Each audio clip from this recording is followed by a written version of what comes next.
ఎరుకోత్పత్తి లక్షణము 8.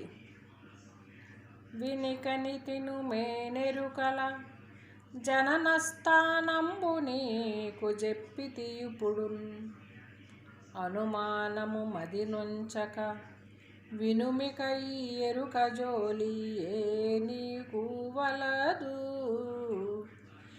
ఆపై బయలు నెరిగేదే లేదు. నేను నీవను దానితోనే ఈ జగమెరుక. నేను నీవను దానితోనే ఈ జగమెరుక.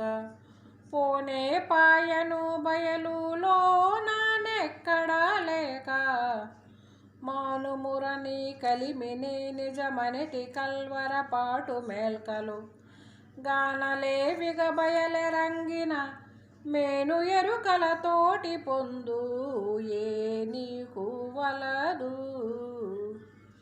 ఆపై బయలు నెరిగేదే లేదు. ఇది శ్రీ నిజానంద పోలోజు వీరయాచార్య విరచిత్ ద్వయాత్మదోషరహిత పరమతత్వే ఎరుకోద్భవన్నామా పంచమోధ్యాయః. జై నిజగురుభ్యో నమః. శ్రీ నిజానంద పోలోజు వీరయాచార్య విరచితమైన శుద్ధ నిర్గుణ పరతత్వ బోధామృత కందార్థ తెలుగులలో ఎరుకోత్పత్తి లక్షణమునందు ఈరోజు మనం 8వ మిత్ర కందార్థం అనగా చివరి కందార్థం. శిష్య, సంశయముంచక ఇది బోధ ద్వారా గ్రహించవలసిన పద్ధతి నాయన. వినికని తిను మేనెరుకల జనన స్థానంబు నీకు చెప్పితి ఇప్పుడు. ఎంత బాగా అంటున్నారో పోలోజు వీరయాచార్యులు.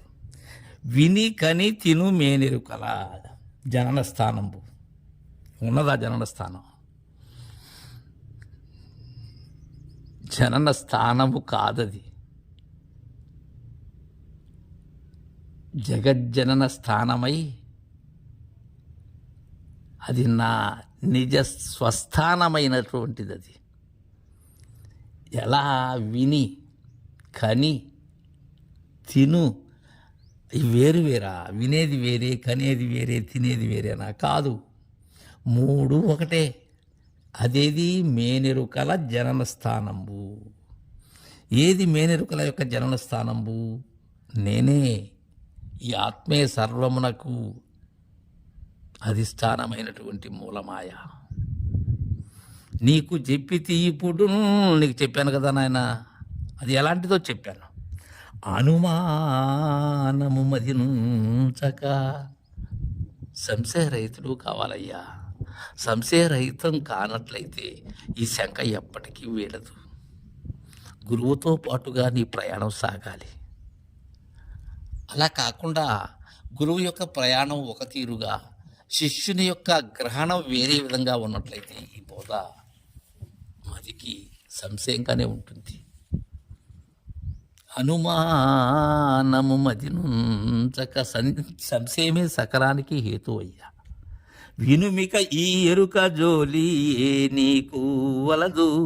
ఆపై బయలు నెరిగేదే లేదు. విను శిష్య, ఈ ఎరుక జోలియే నీకు వలదు. ఈ ఎరుక జోలి పుట్టనేదాన్ని గురించి జోలెందుకు?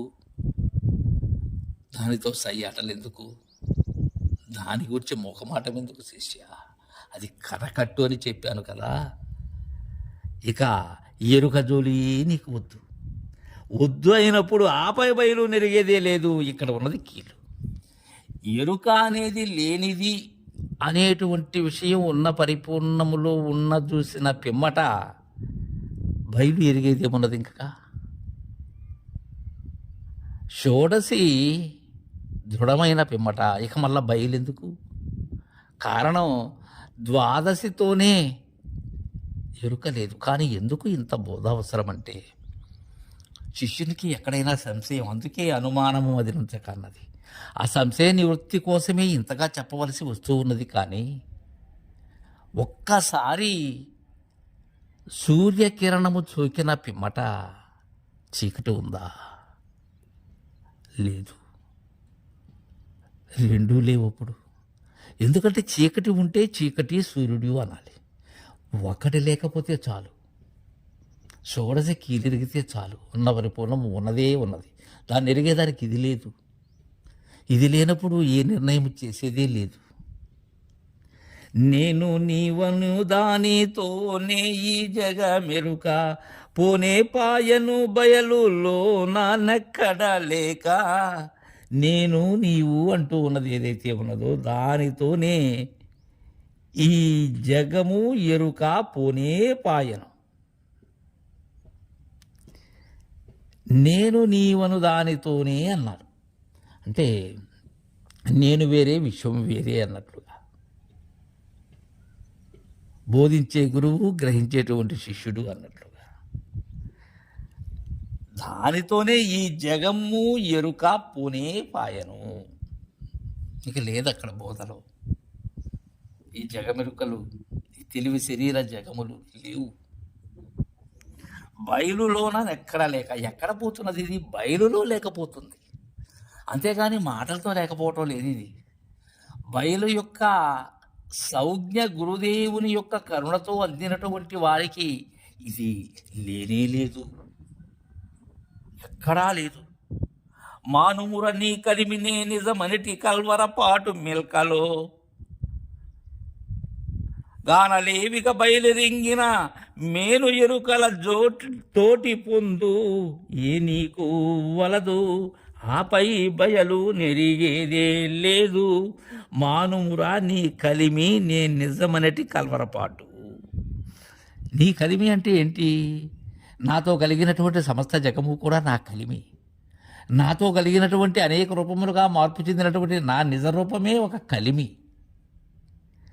అది దాని మాను. నీ కలిమి మాను. నా కలిమి అది. నాతో కలిగినటువంటి కలిమి. నే నిజమనటి కల్వరపాటు మేల్కలో.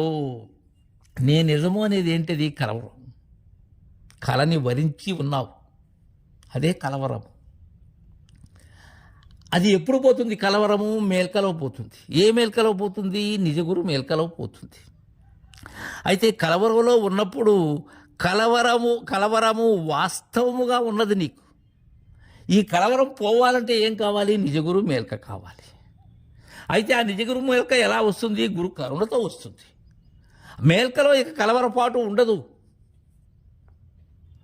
గానలేవిగా బయలురింగిన మేను ఎరుకల తోటి పొందు. ఇక మేల్కలో కానలేవిక. మేల్కలో కల ఉన్నదా? గురు మేల్కలో కల ఉన్నదా? మేల్కే పరిపూర్ణం, కలే ఎరుక. బయలెరింగిన ఏది ఎరుగుతూ ఉన్నది? లేనిదే ఎరుగుతూ ఉన్నది. ఎరిగినప్పుడు ఏమైనది? ఉన్నది లేదు, ఎరిగినది లేదు.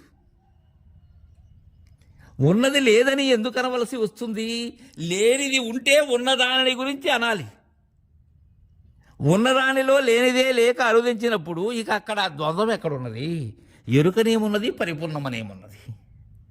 మేను ఎరుకల తోటి పొందు ఏ నీకు వలదు ఆపై బయలు నెరిగేదే లేదు. ఇక ఆ పొందు వలదు. లేని ఈ ఎరుక ఉత్పత్తి గురించి, ఈ ఎరుకోద్భవాన్ని గురించి చక్కగా మనకు పోలోజు వీరయాచార్యులు 8 కందార్థముల ద్వారా తెలియజేశారు. ఇది శ్రీ నిజానంద పోలోజు వీరాచార్య విరచిత ద్వయాత్మ దోషరహిత పరమతత్వే ఎరుకోద్భవన్నామ పంచమోధ్యాయ. జయ గురుదేవా.